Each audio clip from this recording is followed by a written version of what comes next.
Welcome to our Walking with John through his Gospel on this Maundy Thursday. And I'm just going to give you a little bit of a heads up.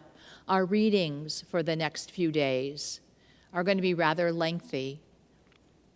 The story and the words that John offers us to convey what he apprehended in this time in Jesus' life are so important that I thought we should hear them together.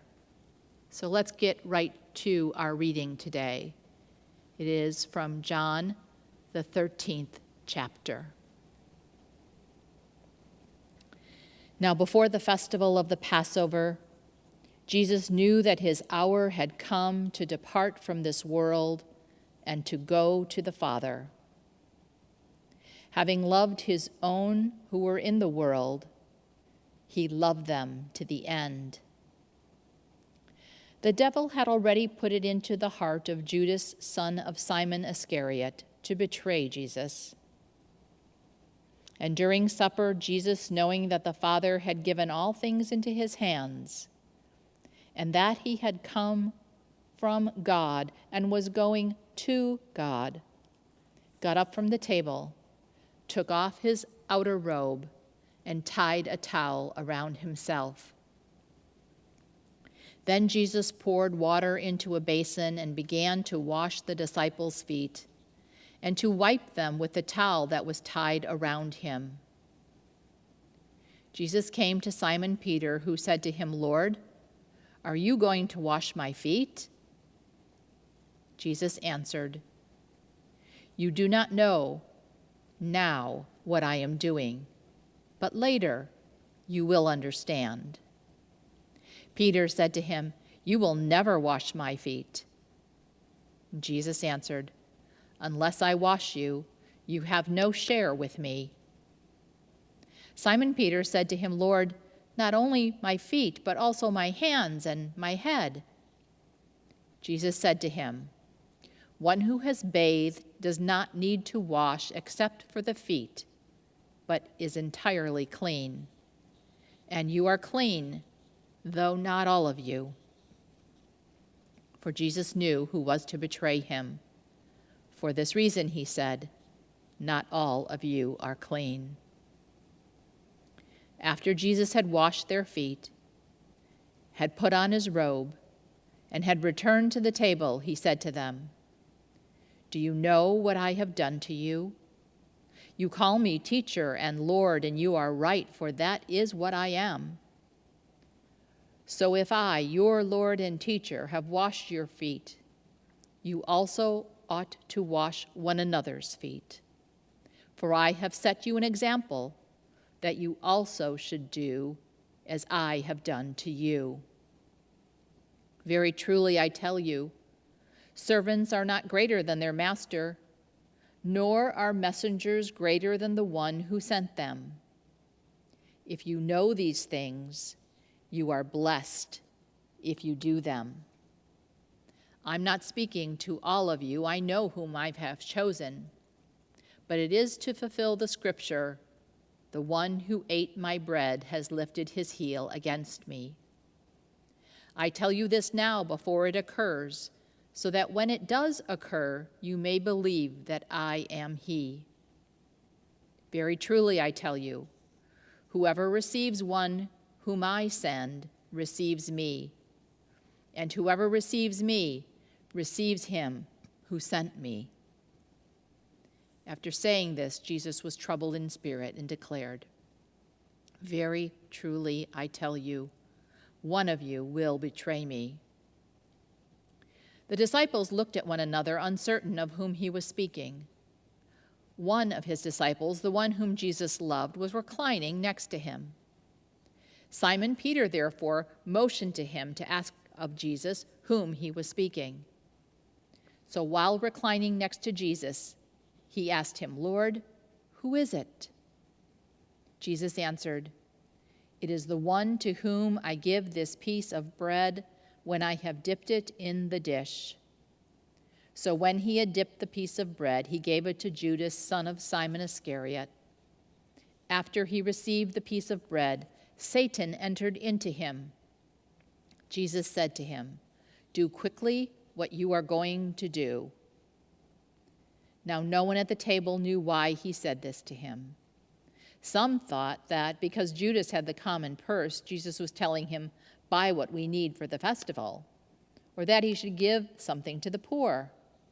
So after receiving the piece of bread, he immediately went out, and it was night. And when he had gone out, Jesus said, "Now the Son of Man has been glorified, and God has been glorified in him.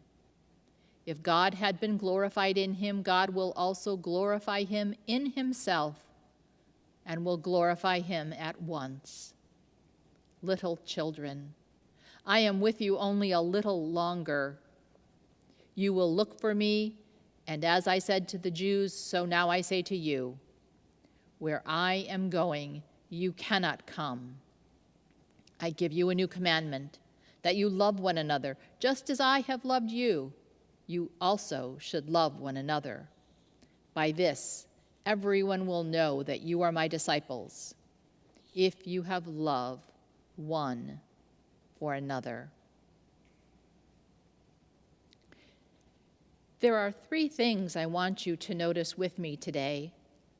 You may just want to jot down these 3 little words, and I'll fill in the blanks as we continue. The 3 words are knowing, chosen, and love. Knowing, chosen, and love. I was surprised by the repetition of the word know, knew, and knowing, and the implied not knowing or unawareness contained in these verses. Jesus knew his hour had come. Jesus knew he was going to the Father. Jesus knew all things were given him. Jesus did not simply have head knowledge, but he had divine wisdom about who he was and what was to come. Jesus knew his betrayer was at hand. And Jesus asks, "Do you know what I have done?" Those who know are blessed.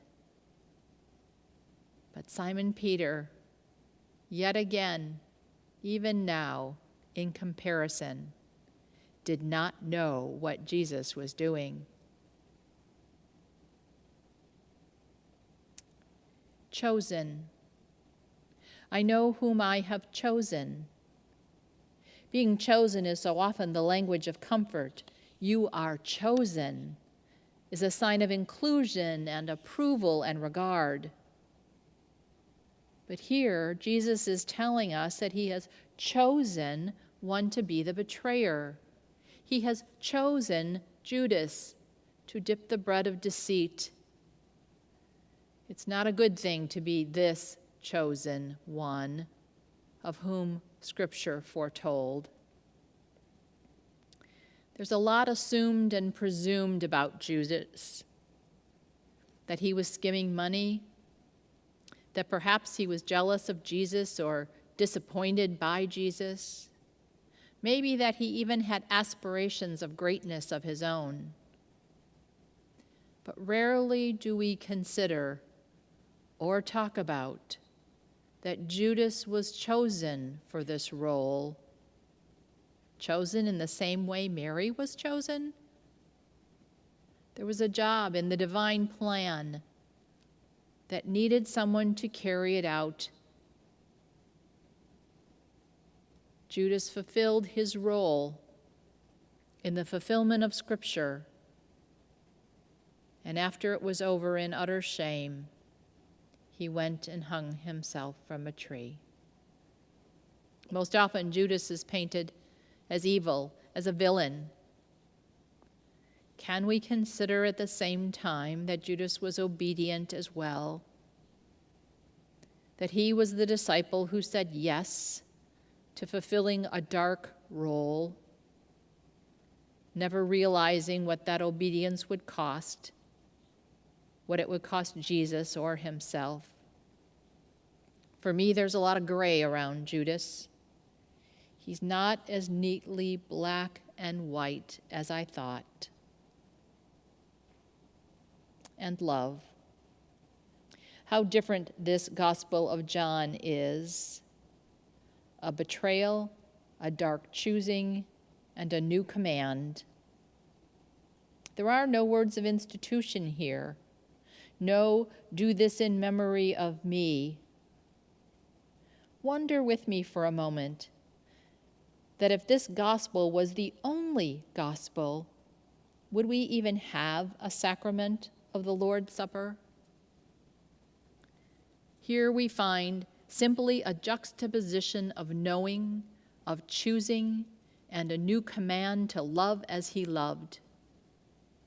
Who are we to love? Those we know will betray? Those with whom we've broken bread? Jesus circles back to the knowing that began this chapter in his final verse. By this everyone will know that you are my disciples, if you have love for one another. I always pay attention when Jesus weaves a theme in and out, like a loaf of Passover challah.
Saturday is Passover.